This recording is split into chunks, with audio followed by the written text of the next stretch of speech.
All right, we're back at it, and we're going to talk about the show you mentioned earlier, and that's Old School Raw, and it takes place from Buffalo, New York, March 4th, 2013.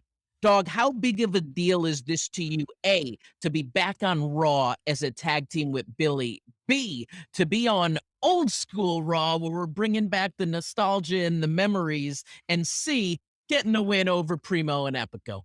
Yeah, it was all really cool.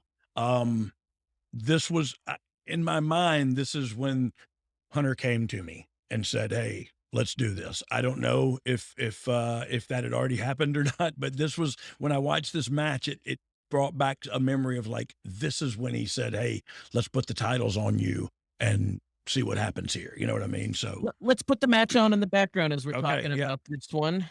So that's gotta be a cool moment. How old are you about at this time? I don't know, so it's 13, so it's I'm probably 40, 45. So to be in your mid-40s and be approached by the bosses saying, "Hey, we got the confidence that we wanna put the championships behind you and then utilize you guys to help build another team and bring the youth up." And it's gotta feel pretty cool, especially having had some of the circumstances you had before that in the past. Yeah, for sure. It was a very cool thing, especially with who they wanted to for us to give the titles to when it's time. You know what I mean? And very personal to me. 850 Pensacola boys, the Usos, and I used to fly every week with their daddy, and it would just meant a lot to me to do that. What we're watching now, if you're not on YouTube, is that match you talked about on Old School Raw, and I'm doing my entrance here, and I said, we wear your granddad's clothes. That's right. You look incredible." And see, that was just me listening to a song on the way there, and I go, "Hey, is this song popular?" Throwing, I think, this little Macklemore at the Yeah, at the yeah, time. and it was that song was out and hot right then, you know? For Uh, sure. And we're looking at for the ring, sure. and this is what the fans love. It's the red, white, and blue old school ropes. It's the old school WWF themed logo on the turnbuckle pads, and then the old school Raw letters on the entrance. For someone like you, who I feel like is a down to business guy, go in the ring, wrestle, do what you're supposed to do, and then going back. Do the things like the entrance ways and the sets bring you any sort of excitement or motivation when you go into show, or that's just background and what you takes place inside the four posts? Yeah, to be quite honest, it's just background to me, and I kinda have to put it that way. Like, if I wanna use a certain thing, for a certain camera shot or something, then I will, talk to the cameraman or the floor cameraman or something prior to that, go, "Hey, I'm gonna come up on here and do that." But, yeah, not too much. It was all about me and that microphone and you know what I mean? You, the viewer, you, the live event attendee. It was about me connecting with you and you getting that rush that is a palpable energy when that's going on. And right here, I'm not sure which one it is. Epico, I think. That is Epico, I believe. Yeah, had me in a rear chin lock. And I give him the old, I'll give you oh, this is the old drop down turnaround. It's a drop down turnaround. He spins around, we double knockout. And there we got a It little double actually looked down. good. Yeah, it actually looked good. Billy hates that spot because it's the one I do every time. Rosa Uh, Mendez hyped up on the yeah. outside. Billy hyped up on the outside, trying to get that hot tag. Oh, and the hot tag he did get. And Billy can do it too for people that can feed and bump like these two can, because these two guys are great. Now, if you want to talk about somebody that got underused, it's these two guys in the ring right here, man. They could do it all, and they were there for everything and could bump for everything. That's I remember Michael Clark Duncan said that's the best punch in the business. So let's talk about Billy's finish coming up here. Here comes the setup, goes for the clothesline, boot to the midsection, and boom! I'll make it Famous sir. famous. Hooks the leg. I love how he scoops it in tight. Yeah, yeah. He was down there teaching them kids how to wrestle. He had to do it right. So what do you think, did that add extra pressure on him that he's got a group of students that he's gotta do the right thing, not just go wrestle a show, but be a good example for those that he's teaching? Oh, yeah, and, I'm looking at the video myself, and, like, I'm sure he's not happy with how he looked in this picture because he is so etched in stone now that he looked off season.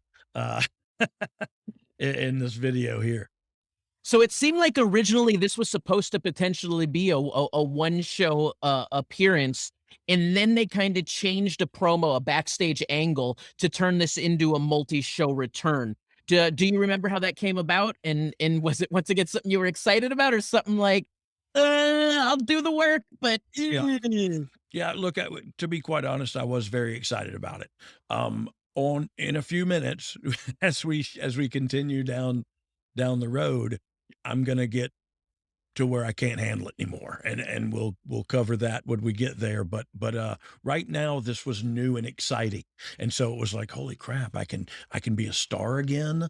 You're gonna put the title on me. You know what I mean? All the ego things come in, and the things that are superficial, that aren't real, and you go like, oh, that's cool. But this time I had some coping skills to kind of manage all of that and process all of that, and try to keep my keep my head on straight because I was working hard and on the road, and I spend my days working hard on the go. With the hands on the clock keep spinning too slow. What was your question again?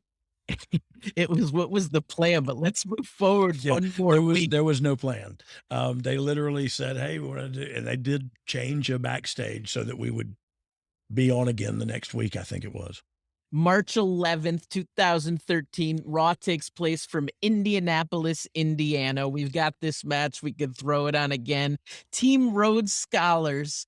And this becomes a little different. Road Dogg and Gunn come out and do their thing. Road Dogg, you get a chance to make a tribute to Percy Pringle, the pallbearer in this match, soon after his passing. What did it mean for you to be able to throw that kind of shout out in your introduction for him?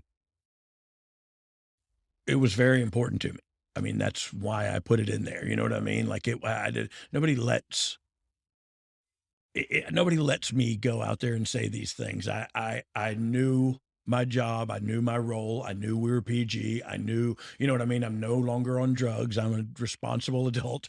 I'm going to do the right thing, but I'm going to get in this line about Percy.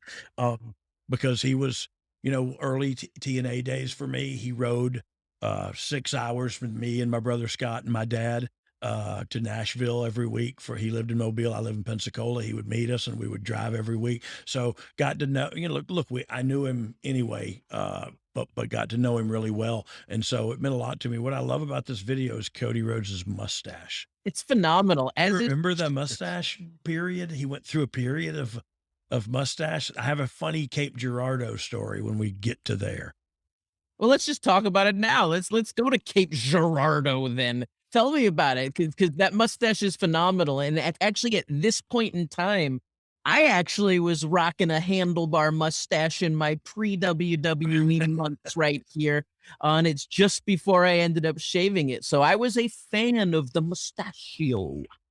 Yeah, I was too. I think it looked great. But so he just hit me with I forget what he used to call it, Disaster kick. disaster, but I called it the Jody Arias kick. I don't know why. I don't know why.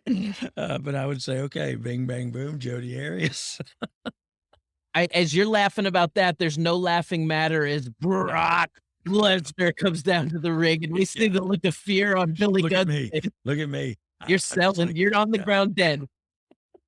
that's You're like, if I don't get up, he doesn't have to do anything to me. if I and so I there's some more questions coming that I am prepared for. Like when I saw those right there, I thought, "Oh God, can I just roll to the floor?" Billy's got some hard abdominal muscles to absorb those big knees. Yeah. I don't. So here's how I controlled myself. If you can watch the video, I got to his leg and I literally fell down and I'm holding his leg. So that all I knew he had to do was scoop me up. And then this was a running joke for a long time after this. Boom. You'll see I hit my nose and my private part on the ring really hard on both of them. And if you're wondering, my nose did hit first. But like it hurt so bad. The bump was fine, but like my nose and my privates hurt so bad. And so then it was like a running rib where Vince would make fun of me after that. Like, maybe you Brock could F5 you again. So, so, Dog, what are you, about 6'4", 250 or so? Yeah, here. Now 6'4", 3. And and he just tosses you like Oh, you're like nothing. nothing. Hey, like it's nothing. And look, Imma tell you, I've been in the hands of some men before, and that did not come out wrong. That's exactly how I meant it. I've been in the hands of some men. Ron Simmons, all man. Vader, all man. Terry Funk, different kinda all man.